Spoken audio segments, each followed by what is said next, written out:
So welcome to Federal Prison Time. Little technical difficulties here. Mic check, mic check. All right, so we're all working now. So jump right into this. Today's topic. Do women heading off to federal prison or prison in general, do they have different needs based on what men heading off to federal prison? And when I say different needs, I'm not talking about medical needs or when it comes down to, if somebody has a specific illness. I'm referring to the average woman, the average man.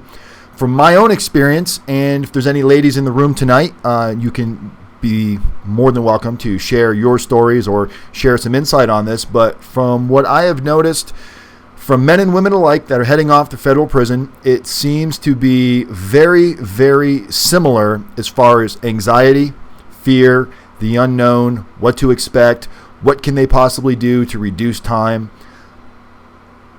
The same stuff that most men have. Granted, I have a lot more men on my caseload than women, but we have several women that are already in prison. A lot of them find us after the fact to help them with some additional services. So I do hope the two ladies that were on Facebook, forgot their names, I hope they do decide to join us here where we can actually discuss this on a little bit more of an even playing ground.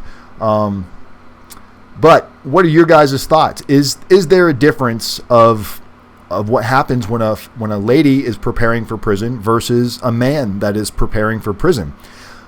Now, a lot of the debate and a lot of the seems to be the reasoning for their concerns, and I'm not going to say they're not valid concerns, but it seems to be that they're afraid that we might be giving women bad advice. Now, not sure what they're basing that off of. It is very clear that both of those ladies are advocates for two other prison consultants, Larry Levine, which I have no issues with, and Bruce Cameron, which I don't have any respect for. But needless to say, they were both advocating for them. I know that the one lady actually works with Larry Levine. It's one of his partners in a different side of the business. So it's obvious that they're going to be on there making the comments that they were making. Where I messed up is I allowed myself to engage in a battle that can't be won. Pick and choose your battles, guys. And a few of you commented and texted while they were bantering on Facebook and said, hey, just delete the post. It's not going to go anywhere. Their only objective is to try to make you look bad. And I allowed myself to give in to that. So my bad. Sometimes I got to take some of my own advice and just remember, pick and choose your battles. That was not a battle worth fighting. But the fact that they brought up a valid possible point, do women have different needs? And I'm not saying that they don't. I'm just not completely convinced that they do, because of the women that I have dealt with directly all have the same issues that the men have, almost identical. Obviously, the only other concerns that they may have are women going to get raped in prison by male guards, where men going to prison are just concerned about getting raped in general by other men. And the one thing that most, I would say 95% of my clients and viewers all have are, most of them are going to a camp or a low security prison, where typically those types of situations do not happen. Not going to say there's not isolated incidents. I also know in a lot of women's prisons, and I know this firsthand from, as you guys know, and the other issue here at hand is my fiance, Shelly, also spent time in federal prison, and she helps out with a lot of our women clients that are coming on board. So we do have women's insight to make sure that a woman is properly prepared. She gets on the phone, she talks to them, lets them know what her experience was like. And clearly in women's prisons, there are females, inmates, that do have sexual relations with guards. I would say it's 99% willing. Shelly has not told me of any stories, and I have not heard of any other stories from women that told me that they were raped unwillingly from guards. Now, higher security prisons, I do know that is a strong possibility. But from the ladies that I spoke to that spent time in camps or other low minimum security type settings, that hasn't been an issue. So, not really too sure where these two young ladies got their facts from. But it became apparent halfway through the conversation, one of them slipped up and started promoting the other two prison consultants, Larry Levine and Bruce Cameron, which it all made sense then. That was their only intent for coming there. So don't know if they were put up to it. Don't know if it's just in their invested interest. I do know that RDAP Dan has made quite a splash on the map in a very short amount of time, to the point where it's kind of like a sneak attack. It's like before you know it, it's like RDAP Dan's everywhere. And that was never the intent. It's just this venue on YouTube has just really taken over. And for those of you that don't know, Friday we'll be on After Prison Show talking with Joe. We're going to be on his show. Well, I will be on After Prison Show for about an hour, and I believe it is going to be at 4 p.m. Pacific time. So make sure you guys check that out, because that's going to be a huge deal for this channel, guys. I've always told you guys, all these other people want to bash me and talk shit about me. Those of you that have been following me from the beginning and actually do your homework, do your due diligence, are willing to work for what you want, you know the real scenario, you know the real situation. The real answer to the success is what we want to do here. Do we want to make money? Fuck yeah. Do we want to make a lot of money? Fuck yeah. Nothing wrong with that. Do we want to do it at the expense of clients? No. That's my dilemma. I don't want to charge clients, but I have to, because I have to pay bills too. So the goal is to get this channel where it needs to go, and not have to charge you guys anything. And then what are the prison consultants going to say? And their cronies. There's nothing left to say if we're not charging. You know, if we're doing free services for people, which we're already doing. We have so many clients that we don't charge a dime to. We have sponsors that sponsor clients to help out. We have drawings where we do it for free ourselves and pay for it out of our own pocket. I don't think you guys realize the team of people that we have employed to make sure that this gets done right. Now, we keep our team very hush-hush, because I know there are some snake in the grass prison consultants out there that would try to steal if they could, and I don't want to even put that possibility out there. Now, I can't stop my team from reaching out to them, because they all know who they are. And at this point, nobody seems unhappy to where they want to go do that. But I don't need prison consultants reaching out to them and making these ridiculous offers. What's up, Larry? We got Larry Levine in the house. Larry Levine always said you were a good guy. Mr. Levine is my father. Call me Larry. So we got Larry Levine. That's who I was just explaining to. And Larry, what was the girl's name that was posting the comments? I forgot her name already. I want to say, shit. Was it, no, not Jennifer. Larry will tell us in a minute here. Larry will give us her name. Sarah? No. I don't know why. Her name just completely blanked out of my mind. I can tell you I wasted way too much time of my life on that post on Facebook. Yolanda was one of them. Nicole. So I don't know anything about Yolanda. She just jumped out of the woodwork, barking. Not sure where she came from. So Nicole had originated or initiated the post yesterday, asking me some, I felt like loaded, baited questions, what are your credentials? What qualifies you to be a consultant? What background do you have? It's like, I went to fucking prison. I mean, what do you want? I'm here to help people.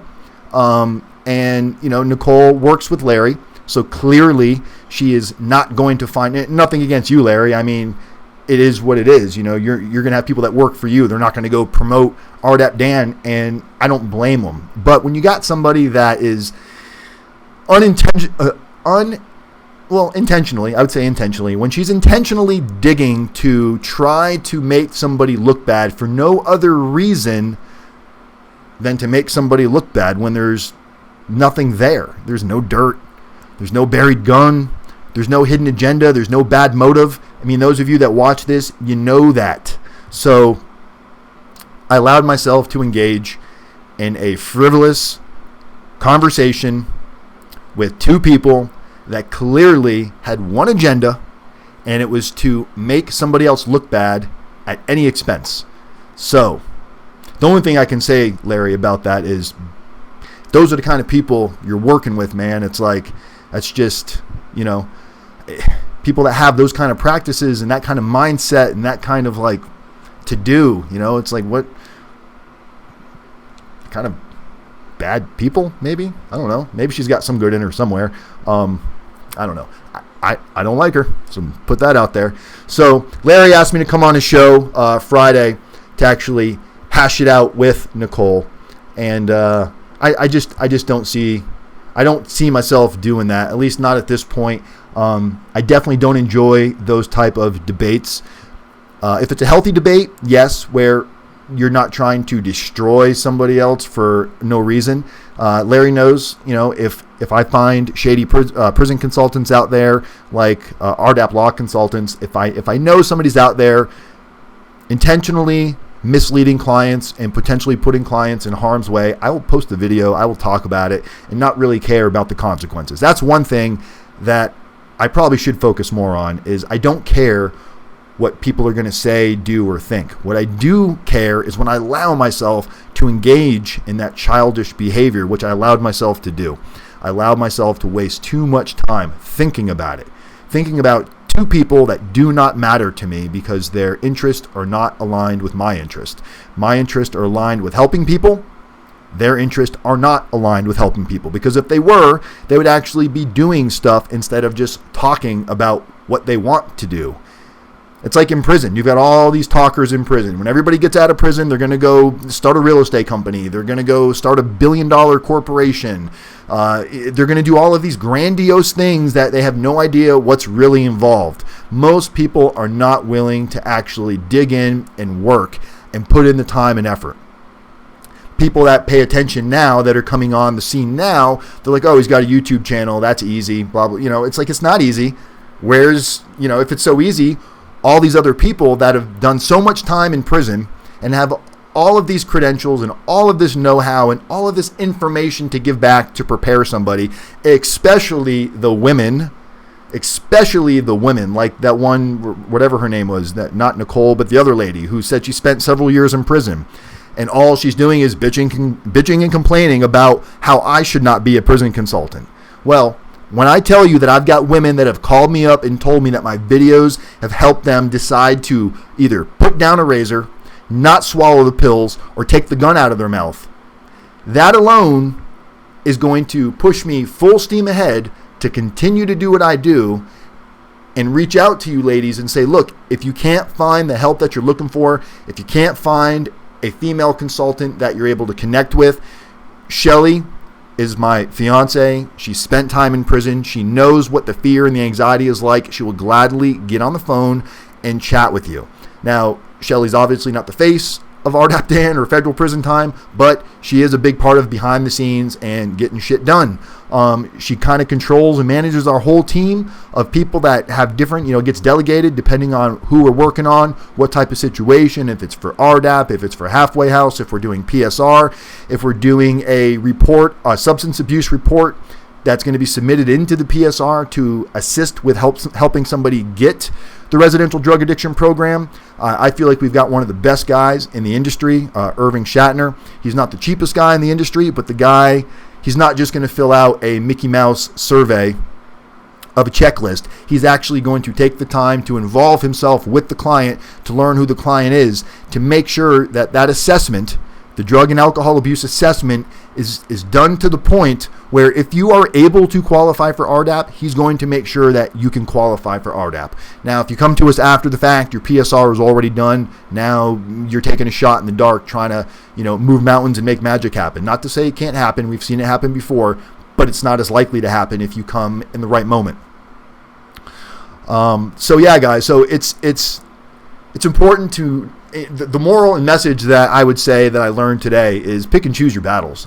I allowed myself to engage with people that are clearly, they're not on my level. They're not on my level at all. They might be far above my level financially. They might be living the dreams and driving the fast cars and living in the big, beautiful houses, but they're not on my level of what my purpose and what my mission is. My purpose is to prepare you for federal prison. It's that simple.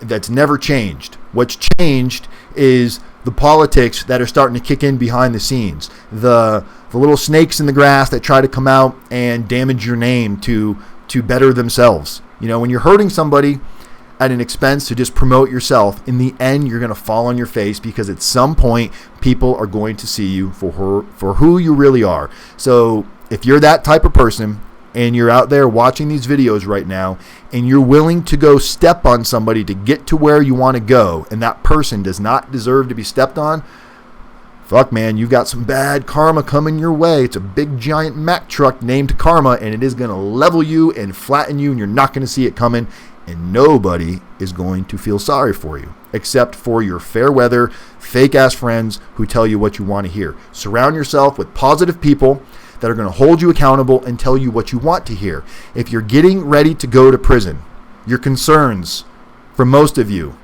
are not that big of a deal as far as what prison is actually going to be like. If you're going to go to a camp or a low security prison, it is not that serious. Right now, the situation you're in with the anxiety and the fear of actually going is the real fuckery. That is what's really got your mind boggled, because you just don't know. Prison itself, a camp, a low. I wasn't at a camp. I was at a low. I did have a fence. The fence was ugly. You did have barbed wire everywhere. It was scary looking, but the contents of the fence, meaning the inmates, were not scary. These are guys that have less than 20 years left on their sentence. These are guys that do not want to risk getting in trouble and getting bumped up to a medium or a pen. There's a lot of sex offenders in a low, and they do not have to really worry about anything either. They keep to themselves. They hang out in their own groups. You're not going to see a lot of sex offenders hanging out with non-sex offenders, and that's just prison is what it is. Even if somebody wanted to go hang out and play sports or whatever with other sex offenders, and if they're not a sex offender, they're probably not going to, because of the judgment they're going to get placed on them from other inmates. So you still got little politics like that, but as far as violence and security levels go, it's not that big of a deal, guys. You've got plenty of stuff to do. Most camps and lows, they've got tracks, exercise classes, tons of educational classes.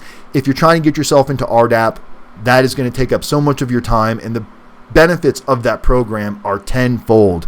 It's not just drug and alcohol abuse and talking about don't drink anymore, don't use drugs, what caused you to use drugs. It goes so much deeper than that. The cognitive skill side of it, thinking about consequences, thinking about how your choices can have severe consequences. So just because you have a thought does not mean you're required to act on it. That impulsive nature is a motherfucker, and it gets a lot of us. And it got me today. It got me to engage in some bullshit with somebody that I don't know, that doesn't matter to me, and I don't matter to them. However, I gave up so much of my life today, and I have a headache over it. I really need to go out and unwind after this. I was actually talking to Larry today, and I was telling him, I was like, man, I ride on positivity. It's like everything that fuels me needs to be positive. I don't deal well with negativity. I definitely don't deal well with negative people. So if somebody is egging me on and pushing me to do something I don't want to do, that vibe starts growing inside of me that, man, may not be a healthy relationship for me. And it's been something that I've always struggled with in picking and choosing healthy relationships. So picking those relationships sometimes is really, really, really hard, guys, and you got to make decisions. Making sure your PSR is in the right shape, making sure you know how to answer questions during your PSR, what needs to go into I had a client call me today, a viewer called me today. She was actually referred to me from a client. She was at Alderson. Go figure. We're talking about Alderson, okay? So all of this bullshit going on today on Facebook was in the Alderson Facebook room. So I've got probably right now, give or take, a good 15, 20 clients that are in Alderson. So I get probably 3 women a week that hire me, that have never even spoke to me, never heard of me. They heard about me through other women that are already in prison. So after dealing with all this shit today, it's like, wow. So now a lady calls me today. It was actually a girlfriend of a girl, so a lesbian couple. The one that's out called me and said her girlfriend was sentenced to, I want to say it was 8 years. And she just found out she can't get RDAP, and she's concerned because the court ordered RDAP for her. Now, I don't know where judges get off making these godlike statements, but they really do have a God complex. A lot of federal judges have this God complex that they are not on the same level and the same playing field as the rest of us. Now, that may be true to an extent, but they are not God. Just so you know, a judge cannot court order you to RDAP, just like he cannot court order you to a specific prison. That is completely up to the BOP and designation over in Grand Prairie. The only thing the judge decides is how much time you're going to do, and then he can go back to Twitter or Facebook or looking at, naked children, because he's probably the next sex offender who just nobody's going to mess with. That might be a little rough, but you never know, right? So the judge's only power is to give you the sentence. That's why you don't, when they tell you we're going to give you a month to self-surrender, they're really not doing that out of the kindness of their heart. They're doing that to save them money, because if they remand you into custody, they're just going to remand you into a county somewhere because you haven't been designated. They don't know where you're going to go yet. So all your information then gets sent off to Texas or Grand Prairie, Texas, to the BOP headquarters. And that's where they break down your designation. They go through your points. They go through, your age, what type of severity of your crime, your past. If you have a sex offense crime, they figure out what your custody level is going to be. And that's when you get designated. That's why it takes so long. So don't think the judge is being such a swell guy because because he told you could self-surrender. They're saving the prison money when they do that, because you get to drive yourself on your own dime, which I'll gladly pay that dime every time, even though it was very odd self-surrendering. It was a very, very surreal feeling. I'm driving myself to prison. What kind of idiot agrees to drive himself to prison for a period of longer than a day? That's like 42 months. I didn't know I was going to qualify for RDAP. I didn't know I was going to get all that time off. I was expecting to do around 2.5 to 3 years is what my estimate was. But then when I got to prison, guys, I kicked it in gear and I didn't stop working, even though there was tons of haters out there, just like the two ladies that were on Facebook today bantering on and on about nonsense. Those type of people exist everywhere, and you got to look at them as like the little devils in the world, the little satans, the little tests, the little speed bumps, and how you deal with them is so important. And how you don't deal with them is even more important, because when you give in to what they're trying to do, and all they're trying to do is engage you in their ugly nonsense, and when you give in to that shit, man, it makes you just as bad as them. So I felt like a fool today. I don't know why I allowed myself to do that, because the old me still wants to poke out sometimes. The old me wants to argue and debate and always be right. But what I've learned is, why do you got to be right? I don't need to prove myself to people that don't matter. Who I matter to are the people that are watching this video right now that are fucking scared shitless, that are scared about going to federal prison, and they don't feel like they have anybody to turn to, or they can't find people to turn to. I'm not going to say people don't exist, but I am going to go out on a limb, and I'm going to make a stretch, and I'm going to say that I'm probably one of the only guys that puts tons of free information out there, that really somebody that was looking to dig hard and didn't have two nickels to rub together could compile the information that I put out and make a very successful attempt at getting through prison, not only fast as possible, but successful, not going back. Anybody can get through it. Anybody can bullshit their way. Anybody can lie and tell guards what they want to hear and tell the people in RDAP what they want to hear. But if you're just doing that and you're not changing your ways, you're not changing your methods, you're not changing your habits, when you get out of prison, all that shady shit that lives inside of you is going to resurface, and chances are, even if you don't go back to prison, you're going to live a shitty life. Guys, things that matter. Here are some stuff that matters. Let me explain this. And I know not everybody agrees with this. I'm not even 100% that Larry agrees with this, but community service, going to AA and NA, building a mentor network, having people that are going to hold you accountable during your pretrial experience I'm not going to say it will, can make a massive difference at sentencing. So the question you got to ask yourself, first you're going to ask yourself, is any of this shit really going to matter at sentencing? Okay, fair question. The next question you're going to ask yourself is, if I do any of this stuff, is it going to cause me to do more time in prison? And I can almost guarantee, unless you do something stupid, the answer is going to be no. So even if it's a 100% chance, 1/100% chance that it could make a difference, isn't it worth it to put all that time and effort in to positive, life-changing, creating new habits, doing things that you're not used to. It's going to make you feel better once you complete it. Once you get more than 30, 40 hours of community service under your belt, you're going to start to feel like, hey, you're giving back to the community. Maybe you're putting some good energy out there that the judge is going to feel. The judge is going to see it. We've seen this stuff work. We have seen it. So that might be where my bias comes in, where Larry maybe hasn't employed that section of it yet, or hasn't had clients that have tried it. But I've got clients that have done these things. One client received probation, and the judge told him why he was giving him probation. Flat out told him, I've never seen anybody put as much work and effort and maintain a full-time job as you have, sir. The prosecutor was hell-bent. The prosecutor to this day tried to get it overturned, tried to go back and say, well, you can't give. We had a deal. The client agreed, signed a plea agreement agreeing, but the client did not have a minimum mandatory. So the prosecutor was grasping for straws. Will, I don't know if you're in here or not, but if you're in here, we're talking about you right now, my man. We've got Todd Hansen, who was originally looking at 30 years. Todd Hansen hired Justin Perperny. He hired Michael Santos for a combined total of $15,000.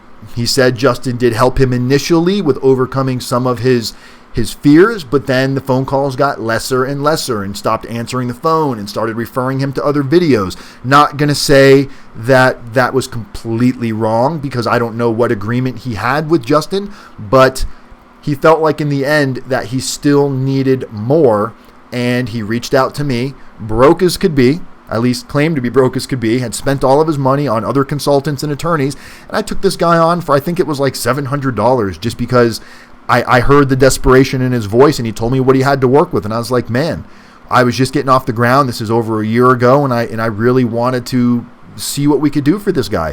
First thing we asked him is, Todd, what are you driving? Because Todd owes a lot of money in restitution. We're talking millions. Todd, where do you live and what are you driving? Well, I'm living in a house that the feds are taking, and I'm driving I think it was a 2015, it was either a Range Rover or a Land Rover. And I said, Todd, let me ask you a question. You owe money to people, not just like, court costs. You owe money to people that you defrauded. When the judge asks you at sentencing, Mr. Hansen, what attempts have you made to pay clients back? And you tell him, well, I don't have any money, Your Honor. And the prosecution's right there with a big picture of your pretty fucking truck. What do you think the judge is going to say? Todd, without even me saying it, Todd that weekend was at, I forgot the name of the car dealership.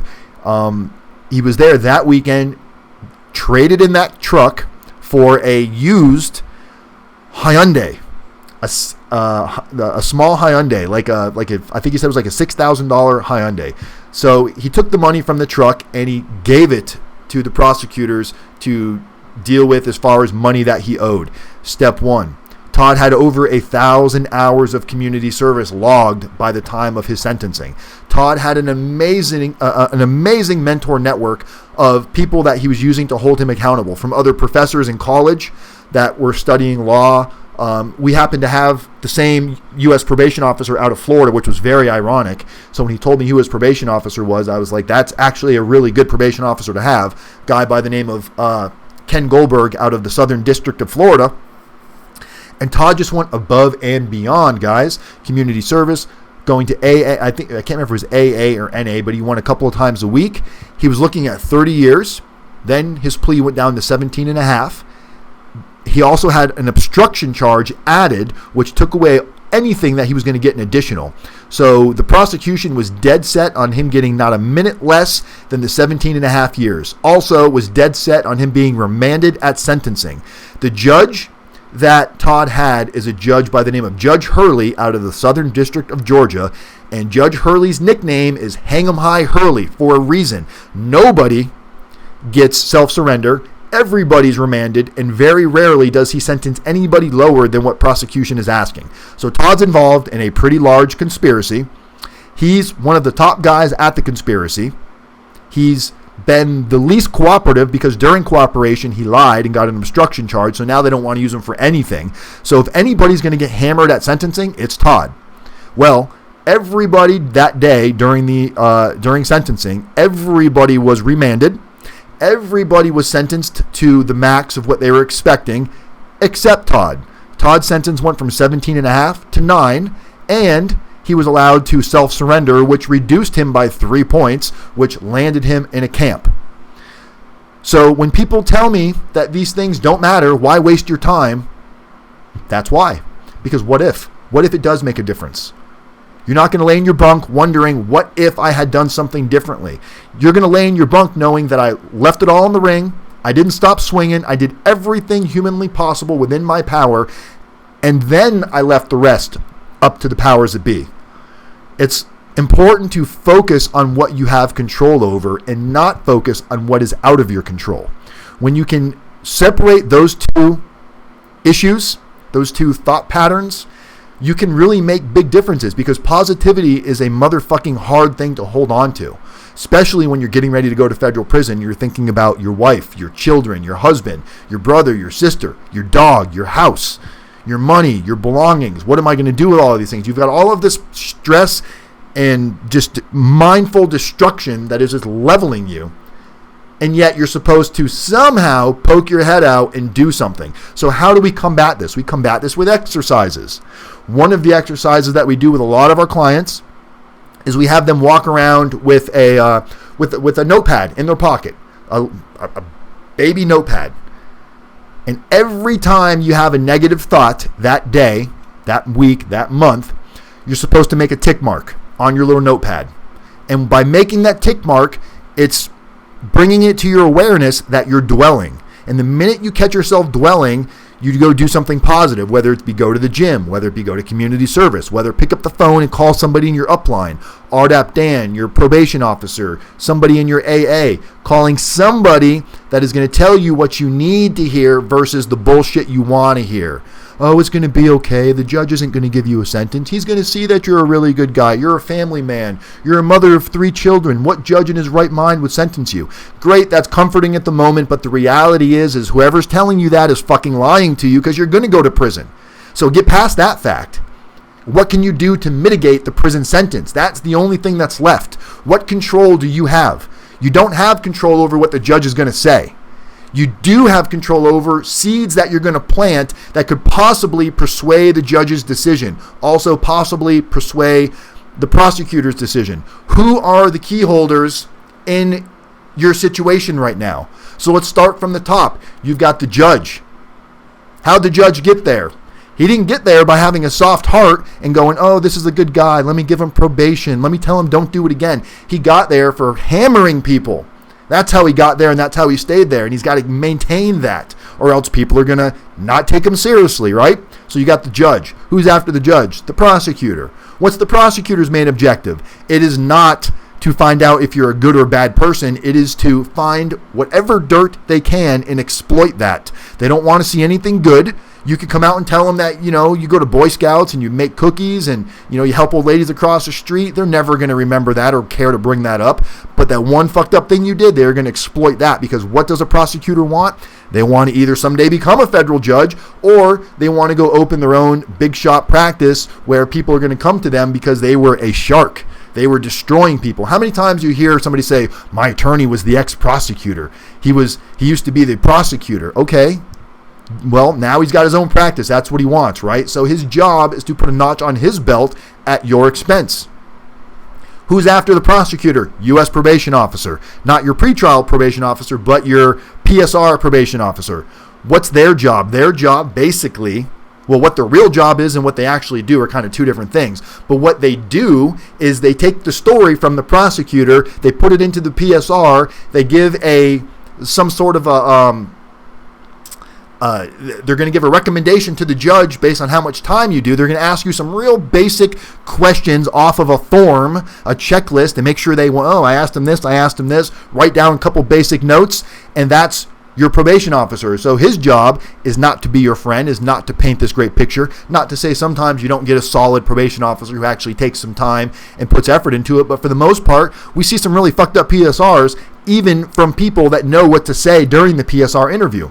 So you've got the judge, you've got the prosecutor, you've got the PSR probation officer. Who's after that? Well, now you got your attorney. Your attorney's next in line. What's your attorney's job? Your attorney's job is to have your best interest at heart. Does that always happen? Nope. What do we find happen all too often? Whether you have a ridiculously high-priced paid attorney or you've got some bullshit federally appointed attorney in your mind, you're like, oh, I've got this bullshit federally appointed attorney, where Todd Hansen spent, $200,000+ on his attorney. Juan Carlos has spent a shitload of money on his attorney. And then we have federally appointed attorneys, and what we see as a prison consultant, because we get to see all of this unfold time after time after time after time, and it's average the same outcome. Now, you've got good and bad on both sides of that are the extremes, but when you get to the middle of the pot, there's not a big difference between a federally appointed and a high-paid attorney. So, you've got the judge, you've got the prosecutor, you've got the U.S. probation officer who's conducting your PSR interview. You've got your attorney. Those are the key players. Who's next? You, the fucking client. So you're putting all this faith in this broken system that is not really designed to actually cater to your exact needs. It's a cookie cutter process. And if you don't realize that now and you wait till it's too late, you are going to be a run-of-the-mill fucking cookie in that same cookie box with all the other fucking cookies. So don't be that cookie. The last stakeholder in this game is you. What difference can you make? If you know how this shit works, and I just basically gave you a basic rundown on the system in a nutshell. If you know that the shit works like that, what can you do to make a difference? What can you do during that PSR interview? Not just answer their questions. You can have a badass personal narrative that is designed to get results. It is designed to plant seeds in the prosecutor, in the judge's mind. How do you plant a seed without them knowing that it's planted? Go watch the movie Inception. Watch it 3 or 4 more times and get the concept down. You have to put a seed there that is going to generate a reaction from them that you want. So you're either the puppet or you're the puppet master. You're one or the other. What you have to get out of your mind is you don't want to go to prison. Nobody wants to go to fucking prison. But once you've got it grounded that you're going to go, you're going to do things to make a difference. You're going to stop focusing on all this bullshit and crying and saying how bad this is not, how much this is not fair, and good people don't go to prison. I get the call every day. This is my first time getting in trouble. I've never been in trouble before. I don't have a record. What do you think's going to happen to me? Well, I think you're going to prison. Well, why? Because you're not alone. You are not this minority that you think you're in. You are the fucking majority. Everybody I talk to, for the most part, it's their first time getting in trouble. They've never been in trouble before. You are good people that made a bad mistake, bad choice that you are going to pay severely for. Now, severely has a different vibe to different people. Severely to Larry Levine is a 10-year prison sentence. Severely to Billy Gomez is a 10-year prison sentence. Severely to me was knowing my worst case scenario was 60 months. But I'll tell you what, that 60-month fear felt every bit as terrifying as a 10-year sentence did to somebody else. Because your mind produces fear based on what you're comfortable, what you've gone through, based on your threshold. My threshold was not going to prison. I was in denial. I'm not going to prison. I'm not going to prison. I'm not going to prison. I fired an attorney because he kept telling me I was going to go to prison. I didn't want to hear that. I wanted to hear, hey, we're going to fight this and we're going to win. So I found an attorney that told me what I needed to hear. No, told me what I wanted to hear. And I got the same outcome. I was offered a pre-indictment plea early on in my case back in 2011. Pre-indictment, 60-month cap. That's the most time that I would get. I wouldn't get raided. When I did get indicted, they would call me so I could come in and fingerprint and release. They would work with me. Fuck you guys. I'm not going to prison. Let's do something else. Fired my attorney. Went and hired another attorney. Denied the plea. Turned the plea down. Pissed off the prosecutors. They pulled their heavy guns out. They let me sit for like a year and a half thinking I had it all figured out, that they were just going to blow away. And all of a sudden, in 2013, doors kicked in. Feds came blazing. And all I'm thinking was, I should have taken that pre-indictment plea. That's what came to my mind. But that denial state that we live in, that's why what I do is not just to tell you how you're going to get through prison, guys. It's for those 2 a.m. phone calls. Jameson will tell you. Who's Jameson? Juan. I'm sorry. Juan will tell you.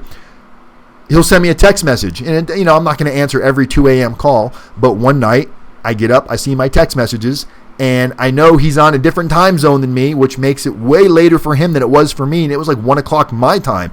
And I'm like, holy cow, this guy can't sleep. He is riddled with just upset anxiety and what to do. And even though that he's talked about it before, it resurfaced. So I said to myself, you know what? I can either go back to sleep right now and have a great night's sleep, or I can spend 30 minutes of my beauty rest and go talk to this guy so he doesn't go jump out a fucking window tonight. And that's why I do what I do, guys. So when I have these idiots on Facebook that attack me for no apparent reason other than maybe they were put up to it by prison consultants, maybe they just are hating because I'm actually doing something about it. I'm making a living. I'm helping people. I'm doing shit that they only dream about. Well, wake up and go fucking start your life, ladies, and go out there and help people instead of wasting your fucking time picking on one of the few people in this industry that actually fucking cares. So that's what I got to say about that. Jay Hugassain, he did it all for the cookie. Yes, Jay Hugassain. Jay Hugassain, another amazing client. Truly amazing. And that's the thing, is if you guys are my clients long enough, and not everybody is ideal candidate to become a client. And let me explain what I mean by that. My relationship with my clients is it's a very personal, get to know each other, be able to talk almost about anything as if you were talking to one of your friends. But the difference is I'm that friend that is not just going to say it's going to be okay. I'm that friend that's saying, well, what are you doing to change the way you feel? The guy that I can't become a consultant for is the guy that just says, I need my letters and I need to know how to get into RDAP. Well, what's your mind frame right now? I'm fine. Well, how's your wife? I'll deal with that. If you're telling me that you're going to deal with that and not include me in that part of it, I don't feel I'm a good fit for you. Because here's the thing, guys. What you're paying for is way more than just some fucking letter writing. Anybody out there that's been to federal prison, that's put some time and effort into it, that has some writing abilities, that picks up the method and what works, anybody can do your letters. Anybody. Okay, that's not rocket science. The coaching process of it is what makes a difference. And if someone's going to tell me I got to go out and get a magic piece of paper to say, hey, I'm a coach. Here's my piece of paper. Like Nicole, for example. Nicole, she's a life coach. She paid $200, took an online course, become certified. Nothing wrong with that.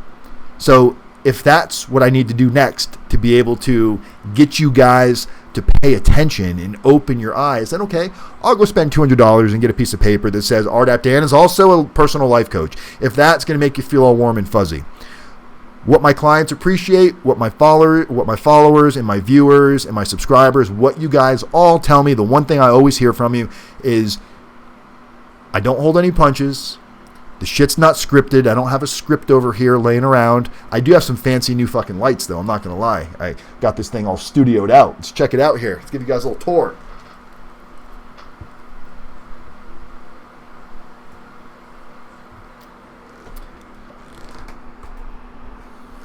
So, yeah. So, that's as fancy as it gets. We got some umbrella lights and a ring light. That's just to make me shine right. But what I was saying, guys, is it's just important that, look, if you're in this industry and you want to get into this industry, get into it for the right reasons.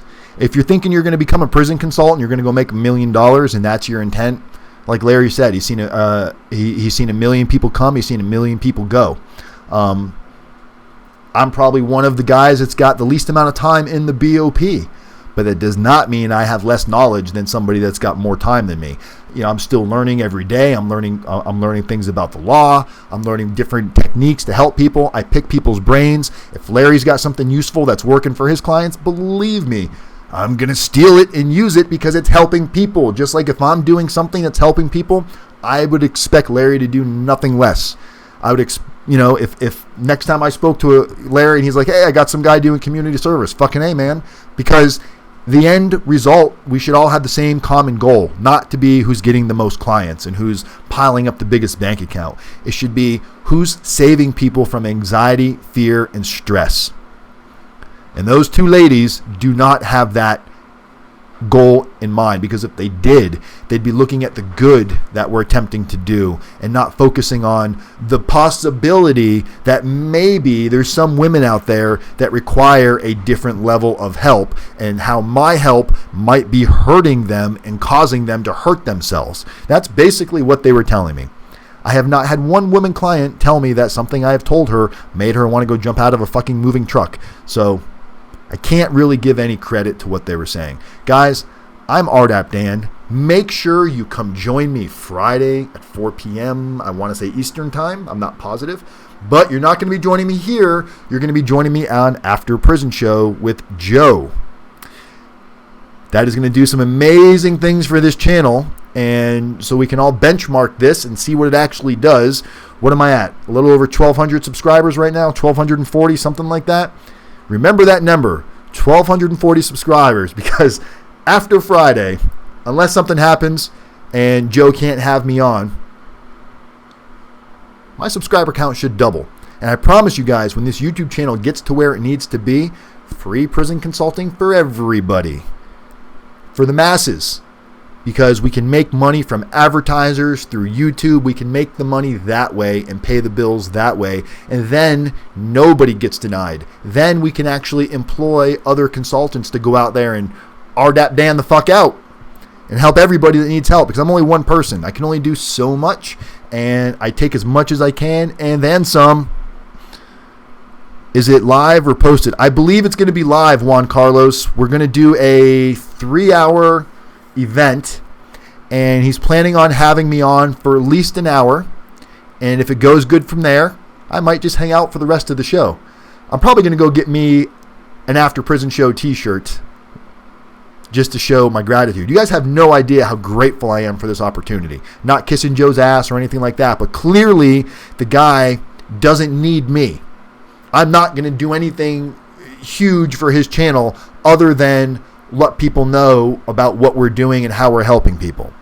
So the fact that Joe the fact that Joe sees the benefit in what I'm doing and appreciates that, that means way more than any amount of money that could be replaced by that.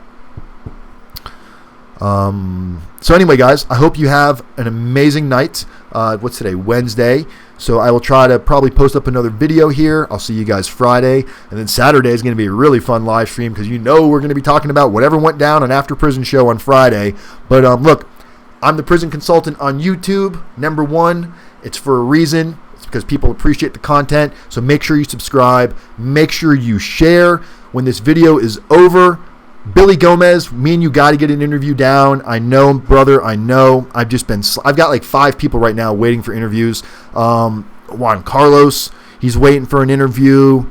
Supposed to be doing one with Larry, with your lady,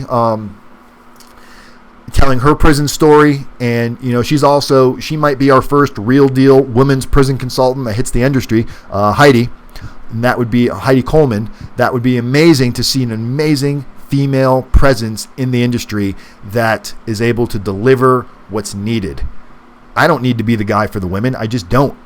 Right now I am because they come to me. There's not much else out there to choose from. So mine is still, I know yours is real, Billy.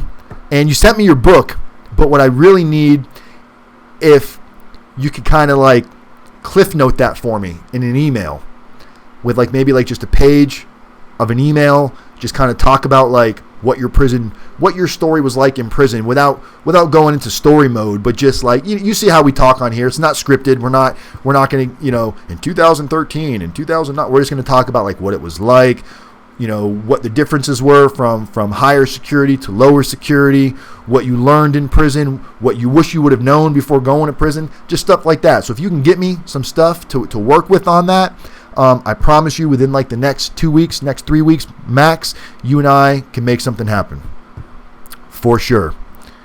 All right, guys, I'm out of here. I got to go de-stress. Larry Levine, I appreciate you popping in. Means a lot to see another prison consultant showing support. I will come on your show.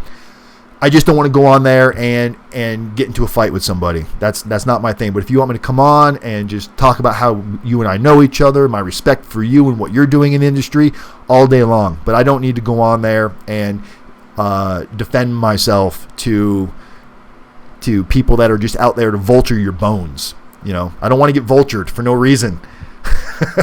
I'm scared of that shit. All right, guys. RDAP Dan. Peace, love, share, subscribe. I will see you guys Friday and then Saturday and maybe some other time in between if I can find the stop button. Can never find the stop button. All right, guys. Peace.